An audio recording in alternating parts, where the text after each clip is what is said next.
readers, and welcome back to Turning the Pages with the New Mexico History Museum. My name is Melanie LaBorwit, and today we're going to read something that helps us explore being outside. There's a wonderful book with beautiful illustrations, and it tells about the desert Southwest.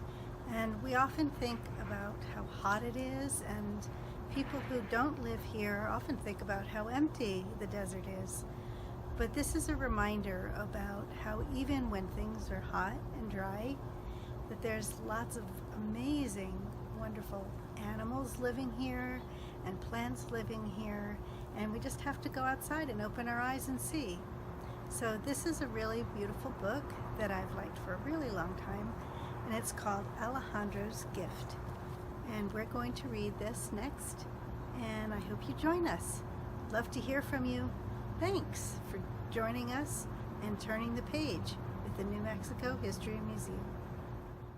Alejandro's small adobe house stood beside a lonely desert road. Beside the house stood a well and a windmill to pump water from the well. Water for Alejandro and for his only companion, a burro. It was a lonely place, and Alejandro welcomed any who stopped by to refresh themselves at the well. But visitors were few, and after they left, Alejandro felt lonelier than before.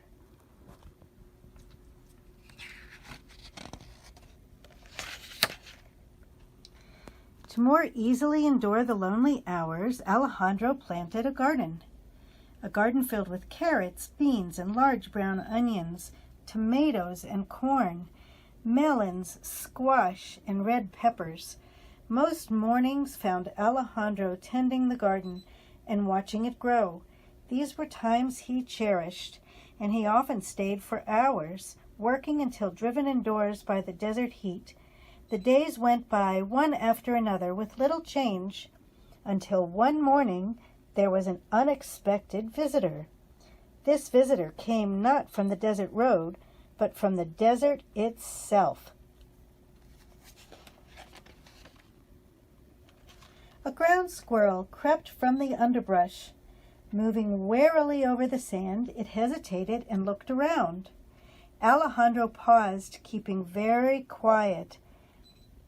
As the squirrel approached the garden, it ran up to one of the furrows, drank its fill of water, and scampered away. After it left, Alejandro realized that for those few moments his loneliness had been all but forgotten. And because he felt less lonely, Alejandro found himself hoping that the squirrel would come again.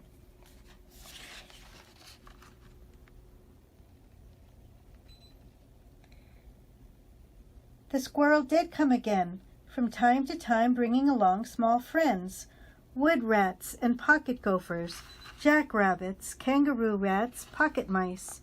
Birds, too, became aware of Alejandro's garden. Roadrunners, Gila woodpeckers, thrashers, wrens, sage sparrows, mourning doves, and others came in the evening to perch on branches of a cactus or rest on the arms of a bush before dropping down for a quick drink before nightfall.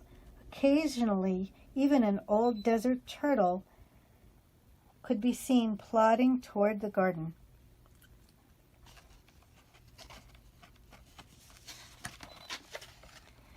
Suddenly, Alejandro found that time was passing more quickly. He was rarely lonely.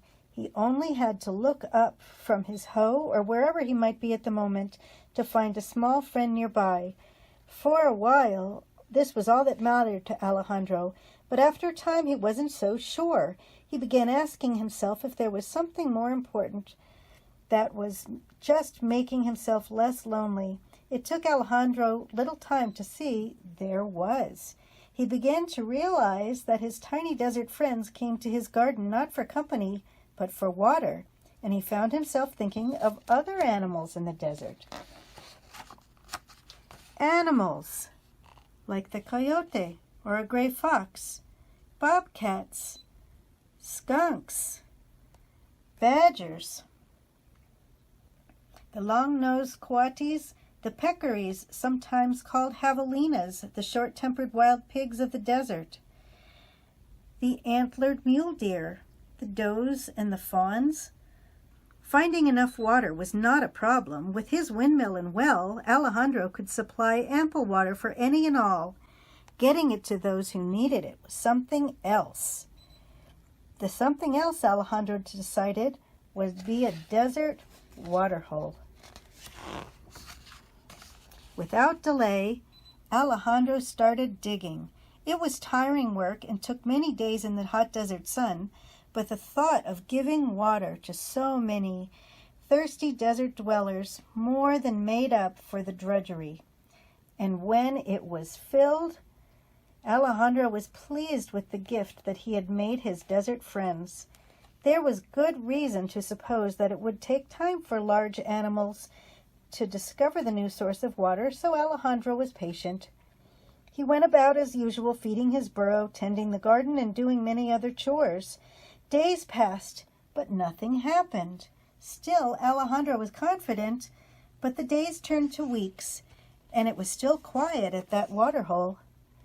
Why, Alejandro wondered, weren't they coming? What could he have done wrong? The absence of the desert folk might have remained a mystery had Alejandro not come out of the house one morning and a skunk was in the clearing beyond the watering hole. Seeing Alejandro, the skunk darted to safety in the underbrush. It suddenly became very clear why Alejandro's gift was being shunned. He couldn't believe he had been so thoughtless, but what was important now was putting things right as quickly as he could. Waterhole number 2 was built far from the house and screened by heavy desert growth. When it was filled and ready, Alejandro waited with mixed emotions. He was hopeful, yet he couldn't forget what had happened the first time. As it turns out, he would not be disappointed. The animals of the desert did come, each as it made its own discovery. Because the waterhole was now sheltered from the small adobe house and the desert road, the animals were no longer fearful, and though Alejandro could not see through the desert growth surrounding the watering hole, he had ways of knowing it was no longer being shunned by the twitter of the birds gathering in the dusk, by the rustling of the cactus in the quiet desert evening telling of the approach of a coyote, a badger, or maybe a desert fox, by the soft hoofbeats of a mule deer or the unmistakable sound of a herd of peccaries charging through the waterhole.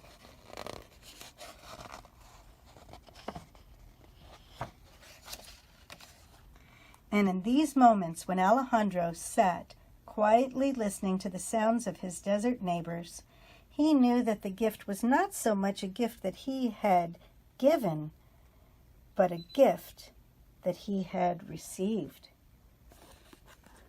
The end. At the end of this book, there's wonderful information about all of the different kinds of animals that live in the desert Southwest.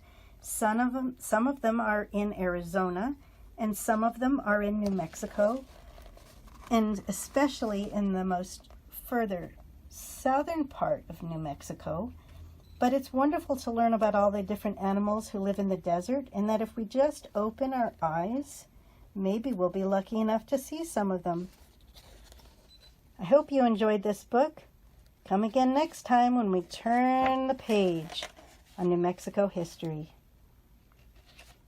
The end.